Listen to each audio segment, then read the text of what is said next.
Good day. Welcome to our discussions on the exercises on how to simplify, expressions with negative and zero exponents. Okay. Now we're given this with this fraction. It's quite a fraction because daghan siya guwan no kanang mga variable x, y, and z raised to certain exponents. And now let's try to simplify this. Medyo complex mo siya og dagway. Let's try to simplify this one.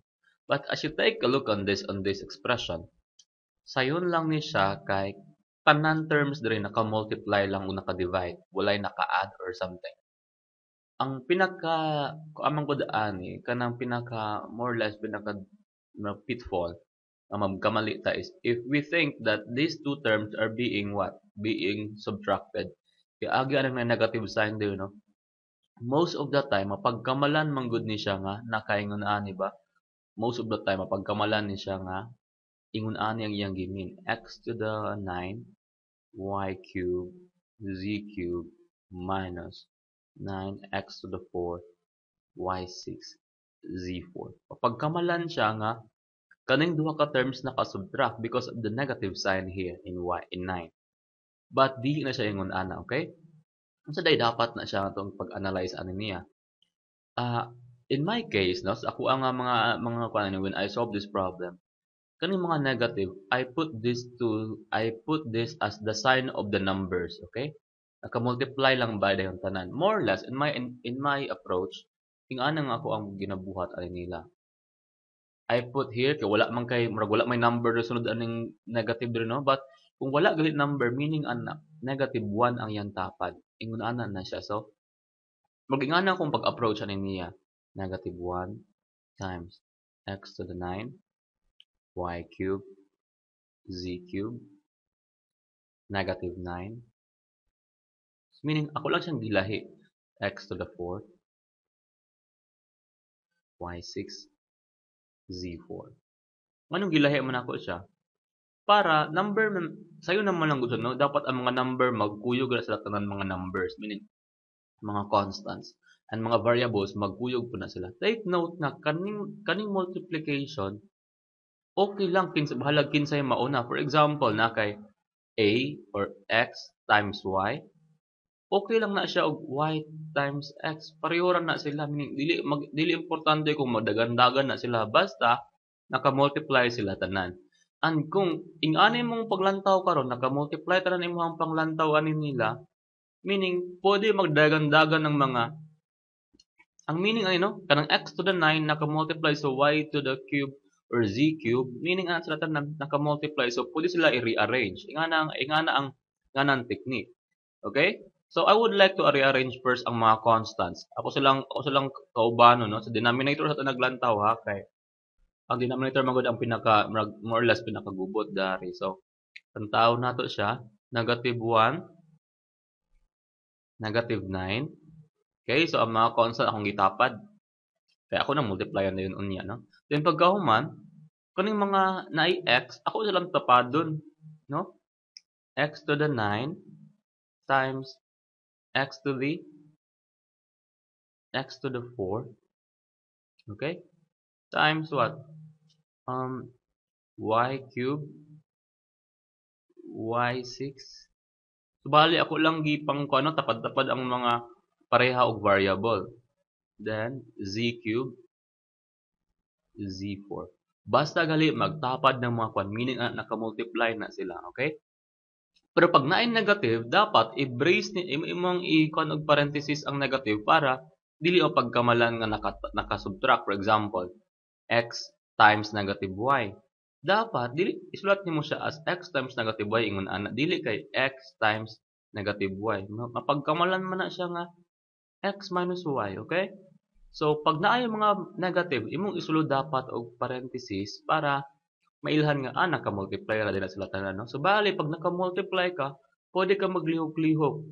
Okay lang na. For example no, x times y times z, pareho ra na sa z times y times x. Di na mag-matter, right? Kaya ang 1 times 2, pareho raman sa 2 times 1. Unsa gali di siya nga law? Kalimot man ko no murag. Kaya di siya nga law of kuan kanang numbers, real numbers, mura o transitive. Wait, let me check. Commutative ko na siya, no? Commutative property of multiplication ka ng aha sa maguna. Basta naalam sa lahat na nga naka-multiply. Okay? Next here will be, ang next nga approach. Well, pwede naman sila i-multiply na, no? Negative 1 times negative 9. Negative, pag i-multiply nimo may mong positive, right? So, 9. Then, karon x, pareha man sila base, no? Pareha sila variable. Ang isa naka-raise to the 9 lang, ang isa na ang exponent kay 4. Sa gali ang ruling anak kung pareha base, i-add lang nimo ang ilahang, no? Dili nimo times, no? I-add lang nimo ang ilahang exponent. So, in this case, may mo siyang x to the 13. Yan na lang kadali, no?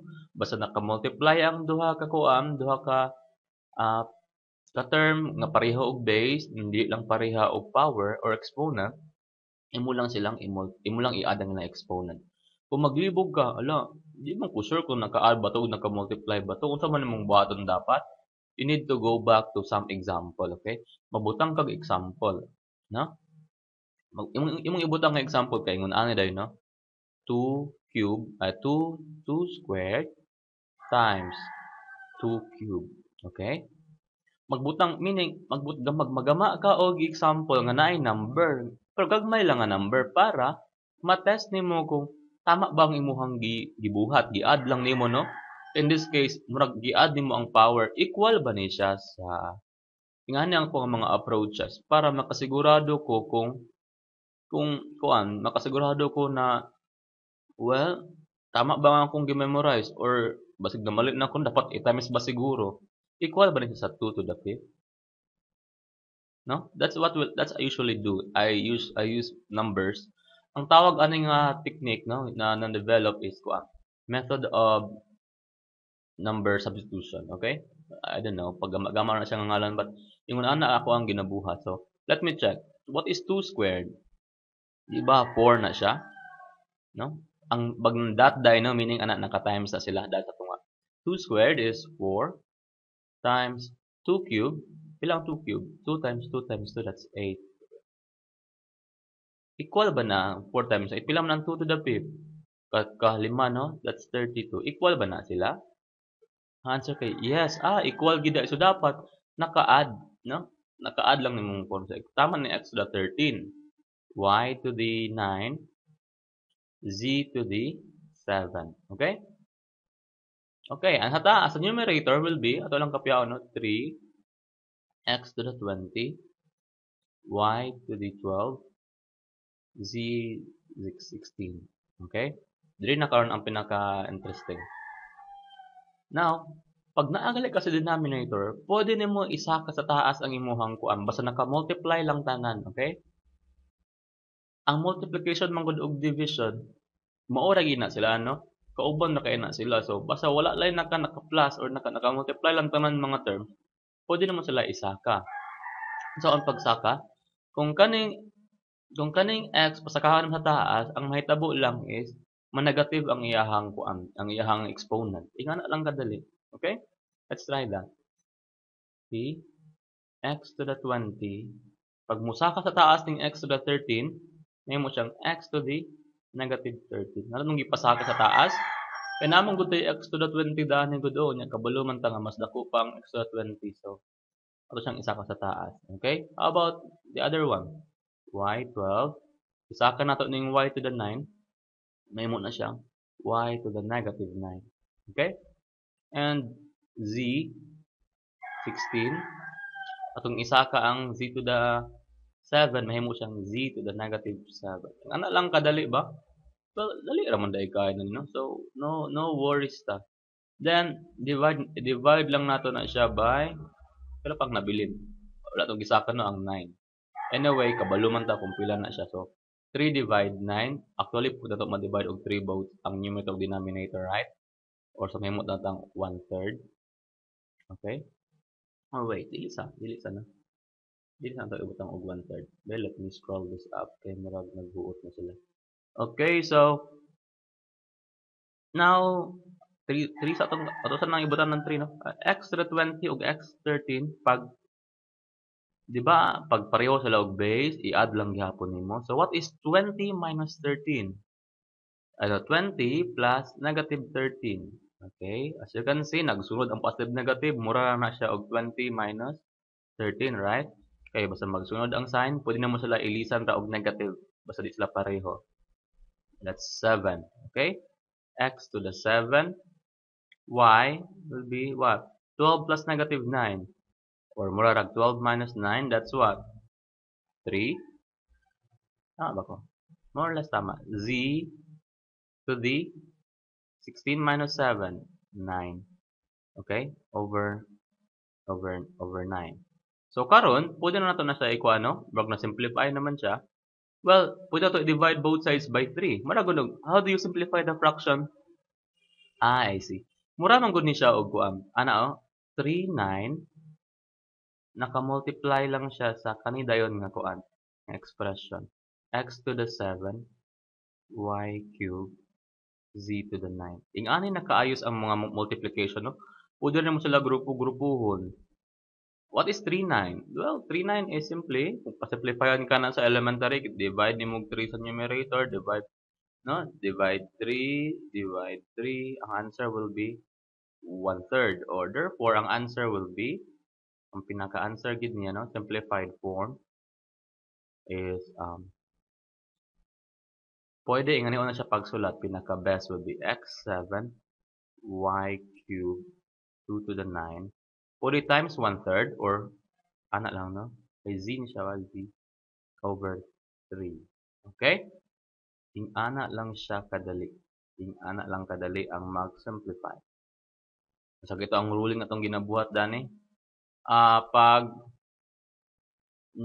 Let's try to go back to our steps. Ang ginabuhat na ko, no, may kopyaon na siya, Dani ba? Ako wala nang gikopya kay para di na kayo mahirapan magsulat. Ginabuhat na ko, ang mga negative, gibutang na ko siya number para di ko malibog na, basta yung pagkamalan nga nakasubtract.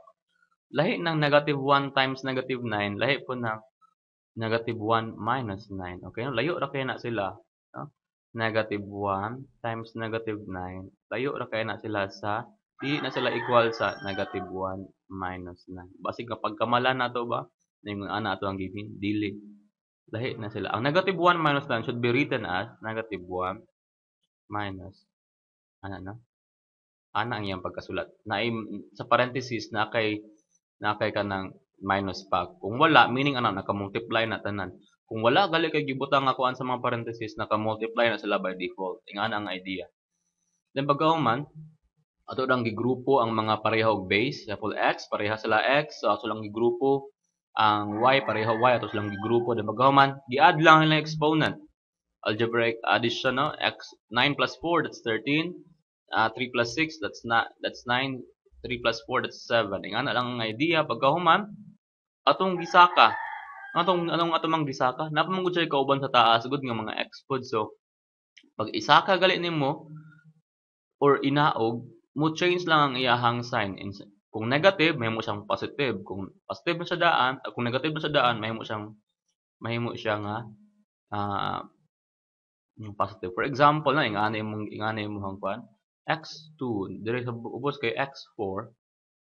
Kung isaka nimo ning sa taas, mahimo siyang x to the negative 4. Unya dire x2 lang. Nya mas bali kung imo nang isaka, mahimo na siyang x2 times x negative 4. Okay? Pwede naman gihapon. Paghuman nimo diha karon, nasaka na nimo siya. Ang answer ana kay x to the 2 plus negative 4 or 2 minus 4, that's negative 2, right? Nunya, di bawal sa final answer dapat dili man ka nag-answer og naay negative kay murag informal man na siya or improper. So imo siyang inaog. Unsa may meaning day aning x or negative 2? Mura nagnaay 1 sa denominator. Okay, ingana ang idea. Na tanan numbers na agi na denominator nga 1 can be assumed. Ingana. So imo siyang inaog sa ubos, okay?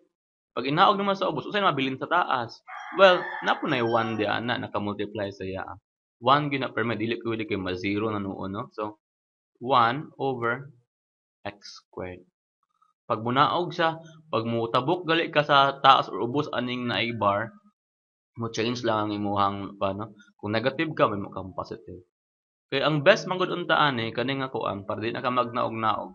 Pag naa kay x squared over x to the fourth, kung aha gali ang mas dako og sign, kana kana dito niyo mo siya ipabilin, no? Mas maayo ani kung imong gibuhat kay ani na lang x to the fourth times x to the negative 2. Kaning 2 imong kaning x squared sa taas mo ni may ipaubos para kabalo man ka nga 4 minus 2 kay kuan na siya, x squared na siya. Mas mabuhay imong solusyon. Okay? So pareho lang. But in this case, it just so happen nga dagko tanan na sa taas ba? So mas atong gidala sa taas tanan ang mga kuan. Anyway, we'll be solving a lots of other problems. So more or less ma-expose gyud ta aning simplification. Thank you.